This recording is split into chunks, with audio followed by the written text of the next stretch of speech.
500,000 people in Gaza are facing starvation, but the whole of Gaza, the total population of Gaza, is at critical risk of famine. Since the 2nd of March, there has been no food entered Gaza, no humanitarian supplies, no commercial supplies.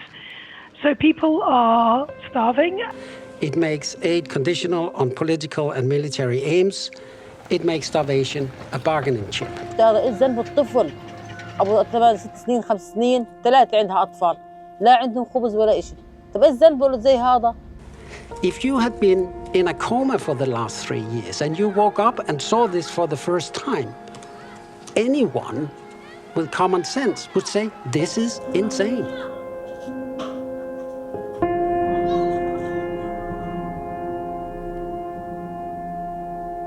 We are seeing an increased number of children, of course, in our clinics and in our nutrition points with malnutrition. And we're deeply concerned because if a child with malnutrition gets sick with diarrhea or pneumonia, and of course the environment around us here is absolutely prime for disease outbreaks, children with malnutrition can get sick and die very, very quickly. فكوا الحصار عنا، فكوا الحصار يعني على أقل إشي على المعونات، الأكل، الشرب، المرضى تسافر، ما يصيرش كل يوم زي حالة بنتي. Children are going to sleep every night hungry. Parents are sharing with us stories about how they're trying to bulk out whatever meager supplies they have. They're using extraordinary coping mechanisms, bulking out food with grass, identifying and trying to find animal fodder to feed their children. But it's an absolutely desperate situation. You know, now the warehouses are empty. The community kitchens that have been feeding over 1 million people a day are also closing down because there just isn't the supplies to keep feeding the children. ابني شاف ولد امه حامله صينيه الخبز وماشيه، هذا الكبير لحقوا على لعبته اللي هو بحب يلعب فيها وعزيز عليه انه مش راضي يلعب اخوته، قال له تاخذها وتعطيني رغيف خبز.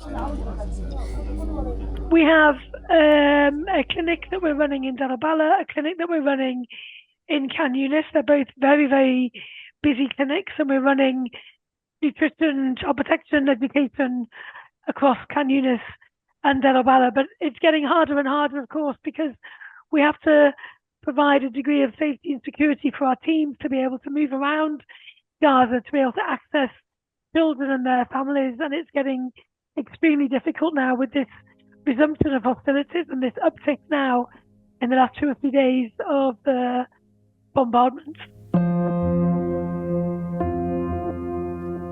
شاهدنا دمار كبير الليلة ورعب كبير، ما حد بيستحق يعيشوا في الحياة لأنه إحنا في الأول وفي الآخر بني آدمين مش حيوانات ولا خسائر تكتيكية ولا بشرية، ومن حقنا نعيش بأمان.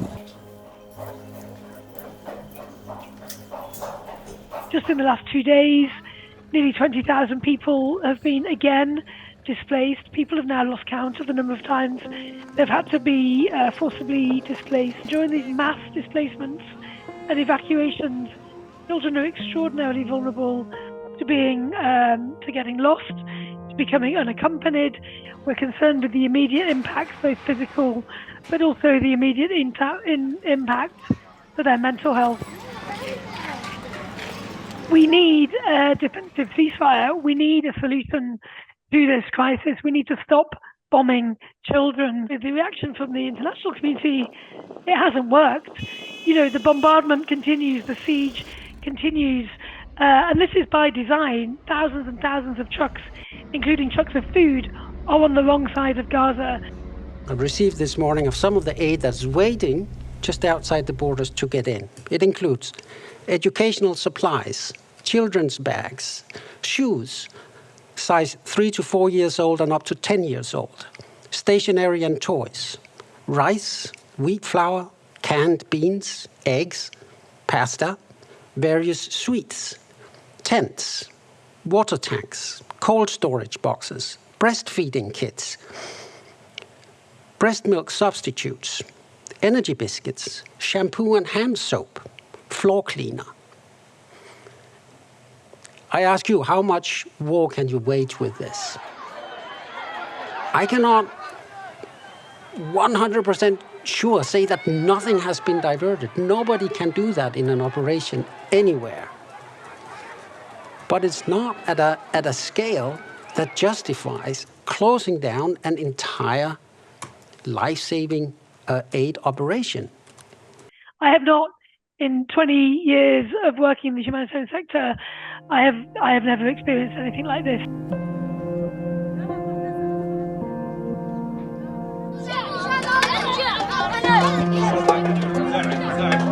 Maybe 2 months ago now, before the resumption of hostilities, I spent a day in one of our child-friendly spaces in Khan Yunis, where we had around 60 children throughout the day come to participate in our recreation activities, some learning activities. And at the end of the day, having spent some time with some of the children, I asked them what they wanted to be when they grew up. And the answers were the same as any child in any parts of the world. We had teachers, nurses, doctors, lawyers. Someone wanted to be an astronaut. And I think that's so important for people to remember, that children in Gaza are starving.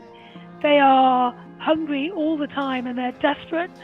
But yet they remain with hope, and we also have to remain with hope to be able to alleviate the suffering, and also to get to a point where we're able to rebuild Gaza with the Palestinians.